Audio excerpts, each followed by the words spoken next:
Good morning, students. This is the second part of the lesson An Astrologer's Day.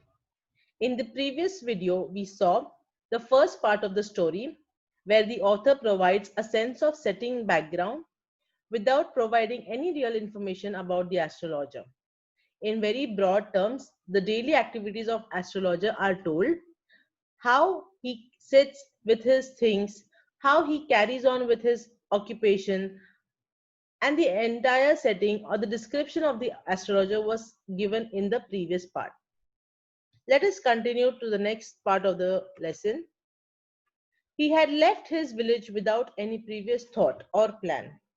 If he had continued there, he would have carried on the work of his forefathers, namely, tilling the land, living, marrying, and ripening in his cornfield and ancestral home. But that was not to be. He had to leave home without telling anyone, and he could not rest till he left it behind a couple of 100 miles. To a villager, it is a great deal, as if an ocean flowed between. Here, the narrator gives the backstory of the young astrologer. He left his small village because he did not want to be an overworked farmer like all his male ancestors. Also, it is hinted that he is running away from something, maybe some of his misdeed that he had done in his village, and he wanted to get away from it. So, to escape his fate, he travels by foot to a city more than 200 miles away. So, for a villager, it's a big step to move out of his village to an unknown place among unknown people. He had a working analysis of mankind's troubles, marriage, money, and the tangles of human ties. Long practice had sharpened his perception. Within 5 minutes, he understood what was wrong, and he charged 3 pies per question, never opened his mouth till the other had spoken for at least 10 minutes.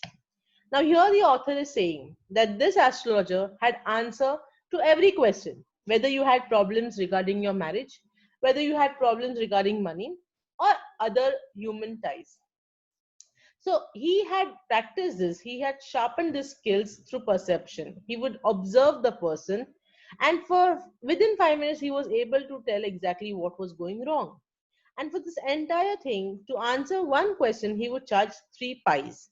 Now, what is pi? Pi was a unit of currency in India, Burma, and Pakistan until 1947.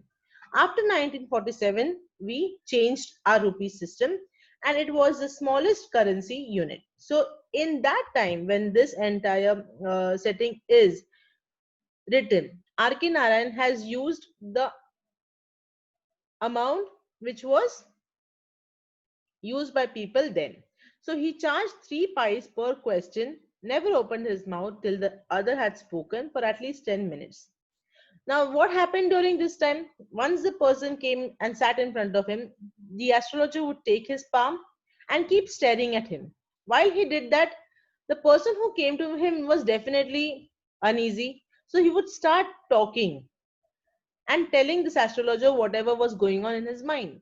While he said all of this, the astrologer would listen to them carefully and then pick out things which he would then use to tell this person his future. So this things that they said provided him enough stuff for a dozen answers and advices. When he told the person before him gazing at his palm. So then what he would say, these are the few common lines that he used for his customers. In many ways, you are not getting the fullest results for your efforts. When he said this line, 9 out of 10 were disposed to agree with him. So, definitely, a person who is not happy with the way his life is, definitely he is the one who would be coming. A person who is, very restless to know what exactly is going to happen with him, he would be coming here to the astrologer. So, he would use this one line. Or he questioned his customers, is there any woman in your family, maybe even a distant relative who is not well disposed towards you? Or he gave an analysis of character. Most of your troubles are due to your nature. Yes, definitely there are some people who have a particular nature which can invite problems for them. So he would use this line. How can you be otherwise with Saturn where he is? You have an impetuous nature and a rough exterior. When he said this, people definitely got confident and they felt that yes, this person is going to tell me whatever the truth is. So this endeared him to their hearts immediately, for even the mildest of us loves to think that he has a forbidden exterior.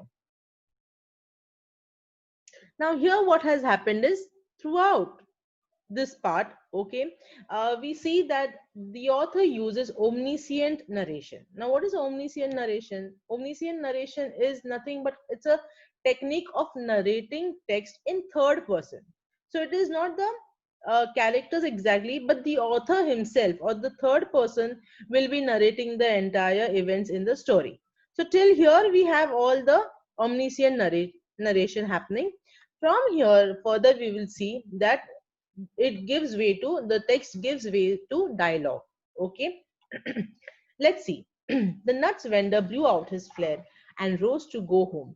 This was a signal for the astrologer to bundle up too, since it left him in darkness except for a little shaft of green light which strayed in from somewhere and touched the ground before him. So this was the end of the astrologer's day. Okay, that is from midday till now, till the person, the nuts vendor, he puts off the flare, the astrologer would be sitting over there waiting for his customers. Once the flare was out, the astrologer definitely did not have any light for him, and so he also would pack up all his things, he would collect all his things, pack them up, and then move towards his house. So like this particular day also was about to end, so he picked up his cowrie shells and paraphernalia. Now what is paraphernalia? All those small little articles that you use for your activities or personal activities, or those belong to you, those are your possession. Okay, so all this he started putting back into his bag when the green shaft of light was blotted out. He looked up and saw a man standing before him. So he found out that maybe somebody's standing, so he just looked up and he saw that there was this man who came and he stood before him. So he sensed a particular client and said, "You look so careworn.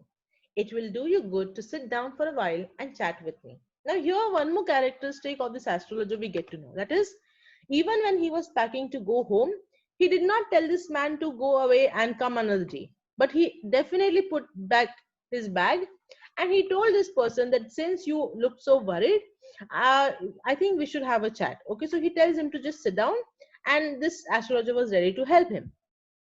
But when he did that, the other grumbled some reply vaguely. So he just said a vague reply, this person who had come, and the astrologer pressed his invitation. So he was thinking that he should have not, because this person looks a little grumpy, and so I should have not invited him to sit down. But now it was almost done, because as soon as he was just thinking, the other person thrust his palm under his nose, saying, "You call yourself an astrologer." The astrologer felt challenged and said, tilting the other's palm towards the green shaft of light. So the moment he, raised his hand in front, he put his hand in front of the astrologer took it. And while he was looking at it, this person challenged, saying that, "Are you an astrologer, or you call yourself an astrologer?" So the astrologer wanted to definitely tell him and give him answers that he would, and make him believe that yes, he was a person that he was right person that he came to. So he started speaking, this astrologer. "Yours is the nature." And while, as he started speaking, the person, he just said, "Oh, stop that," the other said. "Tell me something worthwhile." So this person was not any ordinary customer who would be convinced at anything the astrologer said. This person wanted definitely to listen to things which he would believe in, and things that would, make sense to him or he could relate to. Our friend felt piqued. Piqued means he got irritated. The astrologer got irritated at what is wrong with this person. Why is he talking to me like that? And why is he challenging me? I charge only 3 pies per question. So he said that it's only minimum charges that I levy for every question. And what you answer I give you is then definitely good enough for your money. At this, the other withdrew his arm, took out an anna, and flung it out to him. So this person, he thought that maybe it's the amount that makes the astrologer talk accurately. So he just raises the bar and removes some more money, and he gives it to him, an anna, okay, and he gives it to the person, that is the astrologer.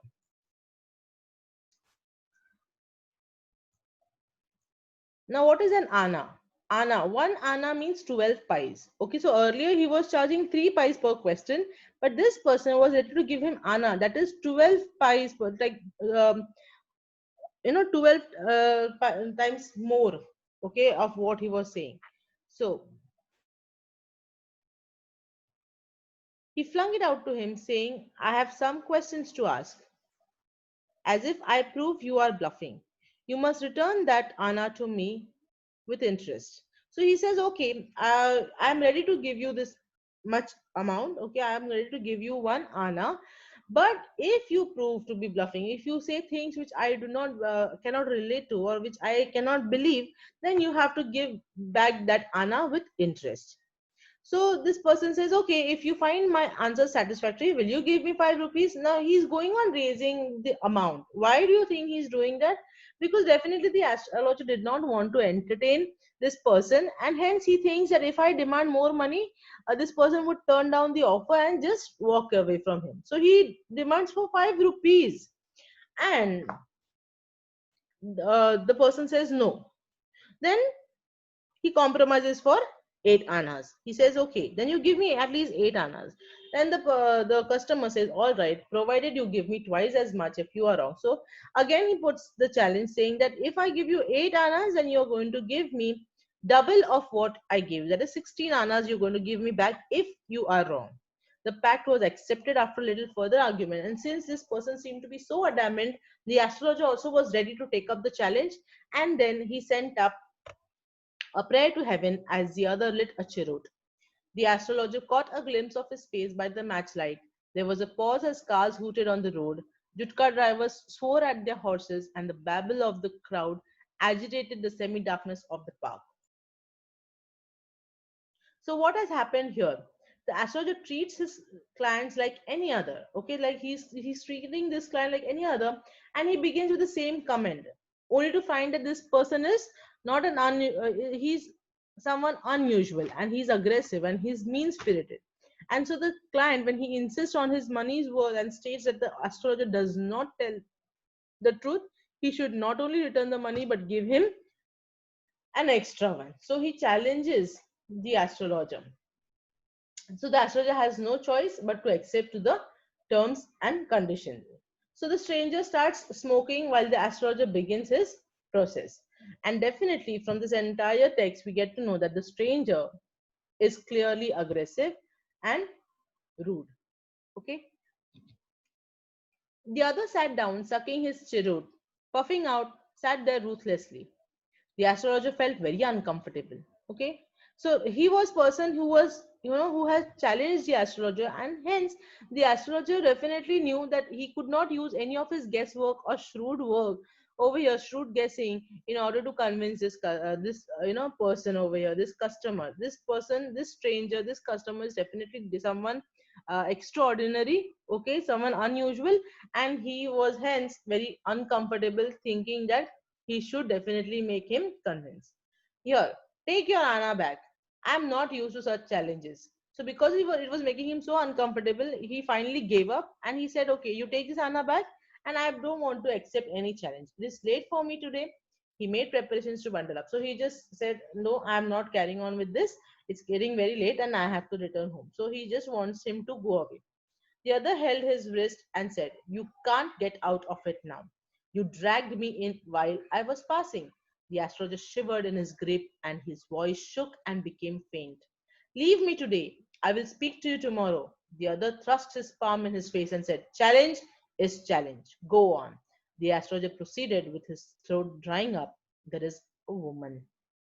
And here we see how the astrologer finally managed to say that he is not going to continue with this, but the stranger was not ready to let go of the astrologer. He definitely wanted him to speak, and he entertained no excuses given by the astrologer. He tells the stranger. So the astrologer tells him, okay, no problem. It's late today. You come another day. I will tell you definitely something. But the stranger physically restrains him and tells the astrologer answer yes or no, and the stranger continue with his current quest. The astrologer insists on few incantations and then about the man's situation. He asks if the man had been, and he starts making up some kind of a story. Let us see what it is in the next class. Until then, please do read the text carefully, go through the meanings that are given at the side, And if any doubts, please do message me on WhatsApp. Thank you. Stay safe. Stay home.